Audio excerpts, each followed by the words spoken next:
con cualquiera de los miembros del jurado que quiera hacer una pregunta, pues prende su micro y la formula, y que sean cortas, precisas, para que el estudiante también pueda responder de manera corta y precisa. ¿Sí? Bueno, buenos días con todos.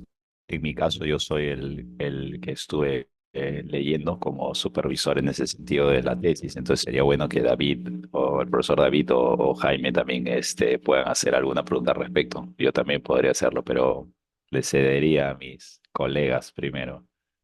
La pregunta vendría a ser, desde el punto de vista del autor que selecciona los pasajes anteriores para poder llegar al pasaje del capítulo 6 de Génesis, su perspectiva, la selección de historias, ¿no le da una comprensión más particular, distinta del hecho del capítulo 6, distinto a las historias contemporáneas de su tiempo?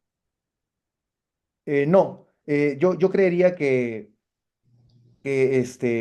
en realidad, a pesar de que hay algunas visiones que mencionan de que Génesis 6 podría ser bien una conclusión de Génesis 4 y 5 para abrigar la postura religiosa sobre todo, yo creería que en realidad, al ser episodios fundacionales de la palabra de Dios, bien cabrían para narrarnos la aparición y el desarrollo de la humanidad en tiempos primigenios. Entonces, creo que concuerdan razonablemente bien con lo que yo he expuesto, ¿no? Gracias. Ujú. Buenos días, hermanos. Lisandro, muchas gracias por tu exposición. Felicitarte por el tema bastante trillado, exigente que desarrollaste. Un trabajo de varios años, me imagino también. Y, y qué bueno que hayas asumido ese compromiso de querer, en parte, resolver este tema bastante polémico. Yo quisiera hacerte una pregunta. Bueno, en sí hay varias preguntas, pero también no podemos aprovecharnos el espacio para preguntar todo lo que queremos, porque siempre estos temas va a ser una continuación de preguntas. Pero creo que has resuelto varias cosas a la vez con tu investigación. Mi pregunta es bastante sencilla. Quizás mientras tú resolvías este problema, te vino a la mente o no, pero por aquí va. ¿Por qué crees que Génesis 6, precisamente hijos de Dios, hijas de los hombres, el resultado de gigantes y luego como resultado el diluvio, ¿por qué crees que no ha sido un tema importante para los judíos hasta entrados el periodo intertestamentario? ¿A razón de que se asumió esto por parte de Moisés como una enseñanza registrada ahí y no hubo mayor cosa? Y recién en el periodo intertestamentario hay interés por esto. Dicho sea de paso, entramos al Nuevo Testamento y vuelve el asunto antiguo testamentario. O sea, no es un tema importante, como quizás se hace un tema importante también en círculos académicos. Para la iglesia no es un tema importante. Es decir, los hermanos ni tienen idea qué está pasando en Génesis 6 hasta que alguien por ahí les predique o les toque el tema, ¿no es cierto? Entonces, igual que en el periodo intertestamentario, hoy es un tema que interesa en círculos académicos cuando se toca el tema. Entonces pregunto si pensaste en algo a razón de que los primeros destinatarios de Moisés no hicieron más con este tema, ni tampoco en el resto del Antiguo Testamento, ni en el Nuevo Testamento, por ejemplo. Gracias por la pregunta. La respuesta es bastante simple. En realidad uno puede ver al analizar la vasta literatura antigua, perdón, la literatura del antiguo Cercano Oriente, que en realidad no había discusión alguna. La verdad es que toda esa zona tenía un pensamiento bastante unificado al respecto del tema. Sin embargo, con la aparición de la interculturalidad, creo yo que en la época de la literatura intertestamentaria resulta necesario que el pueblo judío plantee su postura, ¿no? Por otro lado, también es interesante que cuando uno compara la literatura intertestamentaria con otra literatura relativa al tema, podemos encontrar, sí, ciertas similitudes, pero también encontramos diferencias, contrastes. Entonces, en ese sentido, yo creo que el pueblo judío lo que quería era defender su propia propuesta del tema, ¿no? Quería poner sobre la mesa su planteamiento. Entonces yo creería que esa es la principal razón de por qué recién a partir de esta época vemos el interés de tocar este asunto, ¿no?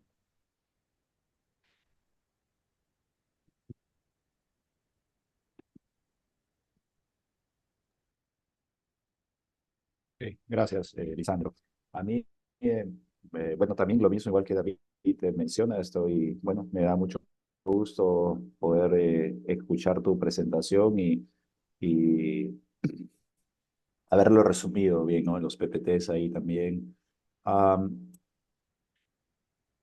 Solamente un tema que me gustaría que, bueno, y para los que están, de repente va a ser valioso esto de poder aclararlo, ¿no? Entonces, la posición, por supuesto, de las tres, ¿no? Cosmológica, religiosa y sociológica. eh, es tu posición la cosmológica. En lo personal también no creo que haya mucho para mí argumentar al respecto. Me parece bastante cuerda. Y claro, nos puede llamar la atención, pero bueno, hay muchas cosas que nos puede llamar la atención en la palabra de Dios, milagros, señales, y ahí está, ¿no? Para Dios no es el tema. El punto sería este. Tú mencionaste el cuándo, ¿no? Cuándo, y también mencionaste llegaron a ser, y tu estudio era más llegaron a ser en vez de habían, ¿no? Entonces, esos dos, digamos, cuándo en tu teología, en tu análisis teológico bíblico, ¿no? Y llegar a ser. Entonces, tu posición en ese sentido, para aclararlo 100% es, ¿ya existían antes o es cuando recién se juntaron, es la primera vez que aparecieron los gigantes o ya habían gigantes antes? Eso más o menos manéjalo ahí, explicar un poquito al respecto en cuanto al llegar a ser versus habían, que estaría en la Reina Valera, y el cuándo, ¿no? Y luego finalmente entonces el juicio sería netamente el diluvio y no necesariamente contra esa nueva especie, por así decirlo, porque siguieron existiendo, digamos, ¿no? O eventualmente el que dejaran de existir, parte del juicio también, y no solo el diluvio. Me dejo entender, ¿no? Entonces, habían cuando llegaron a ser, y que ese es el inicio recién, y habían, y viene el diluvio, pero siguen habiendo gigantes, digamos. ¿Cómo lo has armonizado eso en tu estudio, según la erudición y tus conclusiones? Perfecto, gracias por la pregunta. De hecho, ha tocado dos de los temas que a mí más me interesaron durante la investigación, ¿no? Al respecto del cuándo, lo que quiero decir básicamente es que sí, en mi visión, los ángeles, perdón, los nefilim empezaron a existir luego de que las humanas se unieron con los ángeles, ¿no? ¿Basado en qué? Como ya se los había comentado, primero en el análisis gramatical del hebreo. Como pudieron ver mi análisis estadístico, el uso de Hayú y más propiamente dicho del lema Hayá en toda la Biblia tiene mucho más recurrencia cuando uno se refiere a suceder, a ocurrir o a ser la consecuencia de algo, que cuando uno usa el verbo ser o estar, que es lo que utiliza básicamente la Biblia latinoamericana y también la Biblia de las Américas, perdón, y la versión Reina Valera para usar cuando. Y de hecho, me parece que es desafortunado el uso de cuando, porque nuevamente, cuando yo voy y recurro a los materiales para analizar el español, el castellano cuando, también se puede admitir, pues, tanto el momento en que algo ocurría, así como también la causa de que algo ocurre, o la explicación para que algo ocurra. Entonces, este análisis gramatical del hebreo para el original bíblico, del castellano para las principales traducciones que conocemos hoy, así como el contexto y la visión que nos ofrecen Strong, que nos ofrecen los léxicos del hebreo o el léxico Lexham, por ejemplo, me llevan a pensar de que la traducción más robusta es o hace referencia a esta unión como el origen de los gigantes. Luego, con respecto al diluvio, pues quiero comentar ahí dos cosas. La primera es que si bien es cierto, este contraargumento de la visión cosmológica que ve al juicio humano como no lógico, dado que los ángeles fueron los que pecaron y los gigantes fueron los que pecaron, es débil, ya que 3 versículos después vemos que también son juzgados, por así decirlo, los animales, los reptiles, las aves, etcétera, y ellos no pecaron. Entonces lo que yo creo es que básicamente es es un tema estilístico, es un tema narrativo, el hecho de mencionar juicio humano o juicio de animales, pero que lo que en realidad estaba pasando es que Dios estaba reiniciando toda la creación, ¿no? Y el hecho de que encontremos gigantes después del diluvio, como lo que mencionaba hace un instante, ¿no? Como Goliat y sus hermanos, pues creo yo que no tiene explicación, no porque no haya una suficiente armonización, sino porque simplemente la Biblia no lo revela. Y el hecho de que no lo revele no lo imposibilita, ¿no? Simplemente creo que debemos conformarnos con el hecho de que la información no está ahí. Eso es. Gracias. Una última preguntita ahí, Anika. Entonces, podríamos concluir potencialmente hablando de que el juicio en sí sobre la maldad que hay en la tierra, que es como la máxima expresión, es tu unión de ángeles, ¿no? Con las hijas de los hombres, sería una, digamos, la, una potencial máxima ya, o sea, ya los seres humanos entre ellos haciendo destrozos, pero ya que encima entre los ángeles, la alcaboce, ¿no? Entonces, ok, hay un diluvio.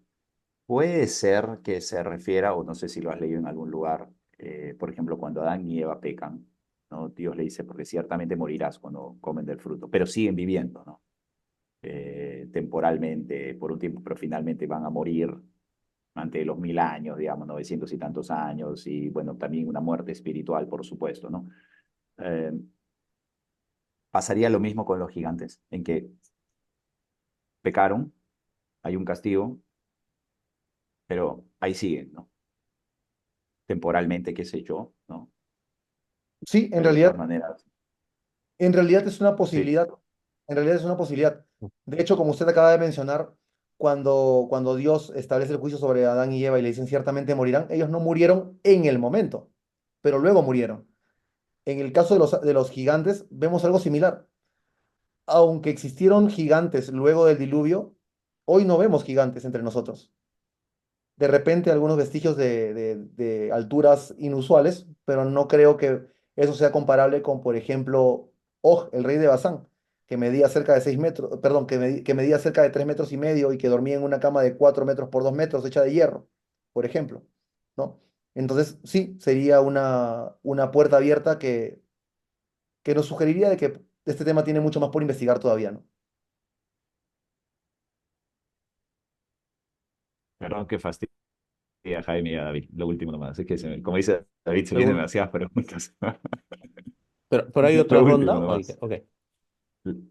lo prometo, lo último, lo último.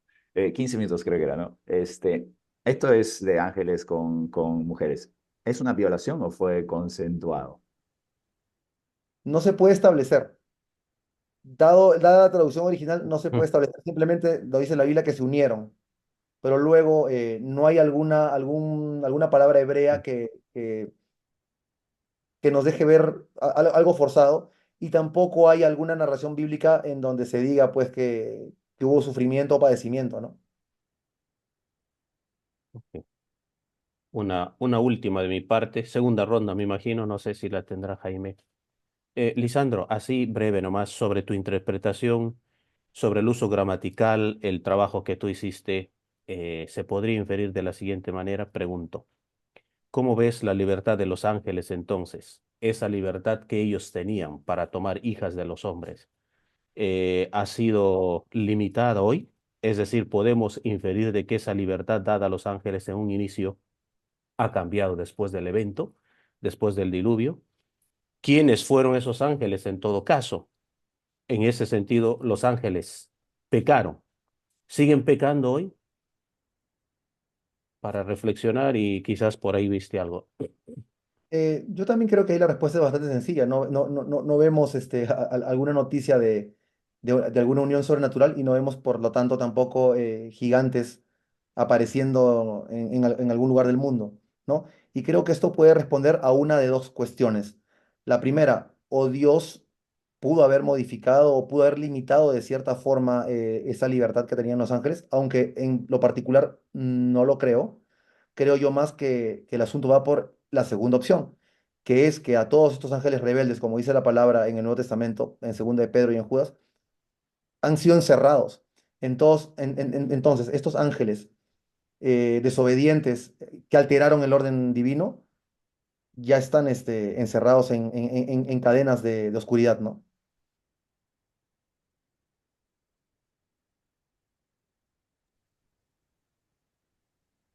Hermano, no sé si me permite David o Francisco. Sí, sí, Sí. a ver, adelante. No, no, Lisandro,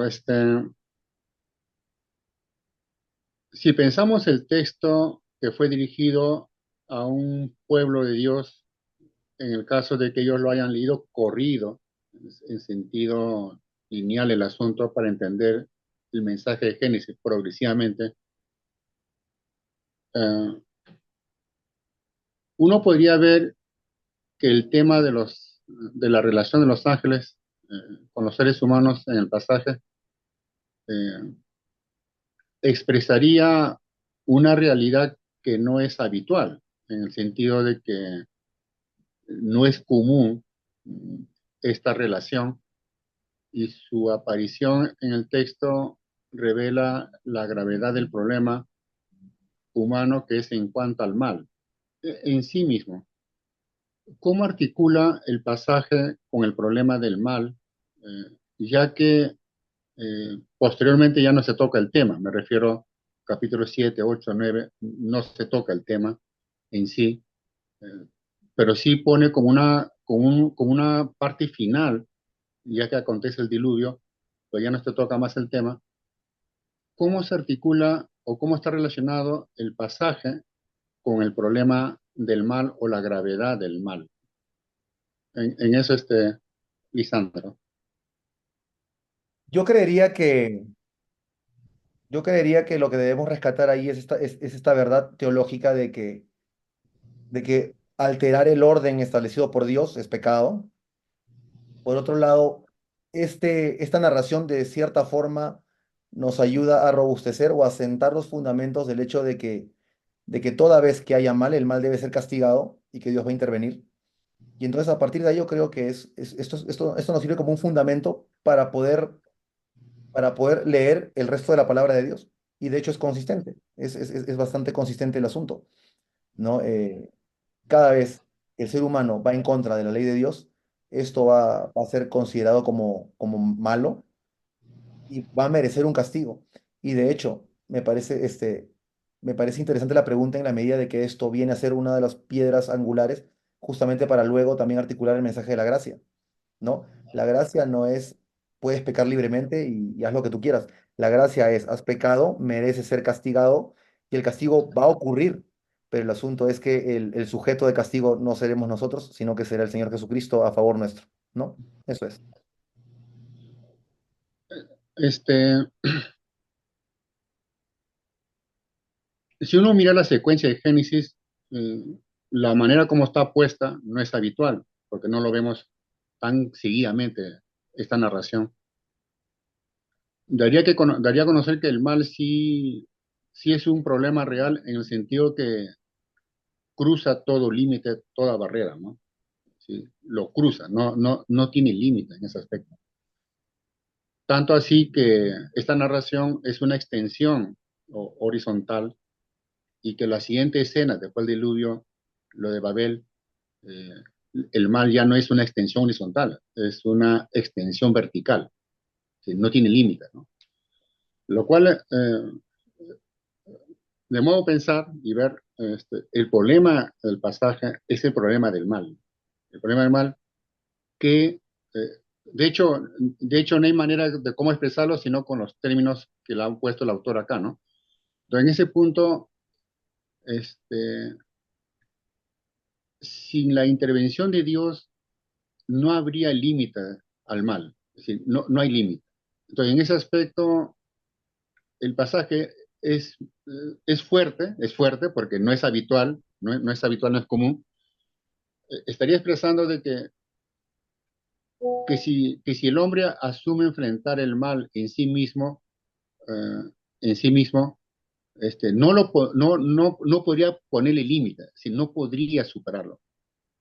Y eso creo que tiene relación con el pasaje del protoevangelio, en la que hace mención de la necesidad de la intervención de Dios en esta historia, ¿no? En esta historia. Él interviene, y en este caso aquí, las intervenciones vistas hasta aquí son intervenciones reactivas de parte de Dios. Es decir, el mal actúa y él obra en respuesta al mal. No hay una actitud ofensiva de parte de Dios hasta cuando llega Génesis 12. Entonces, en ese punto, aplicando para nosotros, ¿cuál sería el mensaje contextual a nuestra realidad peruana en la que nosotros vemos cotidianamente, ¿no? El sicariato, el asunto de la corrupción, la maldad. ¿Cuál sería el mensaje de este pasaje a nuestra realidad contextual que la vemos, que la conocemos? ¿Cuál sería lo, la esperanza como también el problema que acontece, ¿no? En eso, Lisandro. Bueno, yo creo que la respuesta está inmersa también en el contexto que usted le ha dado a la pregunta, ¿no? No es que Dios, yo creería que no es que Dios actúe de forma reactiva, sino que Dios actúa respetando el propio diseño que él estableció en la medida de que su creación, tanto la humana como la angélica, poseen libre albedrío, ¿no? Sin importar en este momento lo que libre albedrío signifique de forma específica para cada uno de nosotros, ¿no? Haciendo referencia sobre todo a estas dos visiones, tanto la arminianista como la calvinista, ¿no es cierto? Pero sin importar lo que específicamente esto signifique, yo creería que Dios actúa en concordancia con su propio diseño. Por otro lado, eso no quiere decir que este problema generalizado que signifique el mal y el pecado en el corazón del hombre no tenga un coto, ¿no? Así como Dios obró en Génesis capítulo 6 tarde o temprano Él va a obrar, y esa es nuestra esperanza, ¿no? Eso debe ser como una llamada de atención, pero también nuestra esperanza para la humanidad, porque, como dice su palabra, Él tarde o temprano va a volver. No sabemos cuándo, pero va a volver. Y va a volver justamente para juzgar y para ponerle fin al mal, ¿no?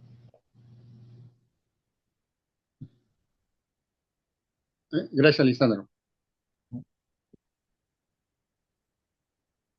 Gracias, Lisandro. Creo que nos toca ir un ratito ahora. Muy, muy bien, entonces creo que ya acabamos con las preguntas. ¿O hay alguna más? Si no, si ya acabamos con las preguntas, entonces vamos a pedir que por favor los miembros del jurado pasen a una sala aparte, los demás nos quedamos aquí y vayan a deliberar mientras nosotros esperamos aquí el resultado.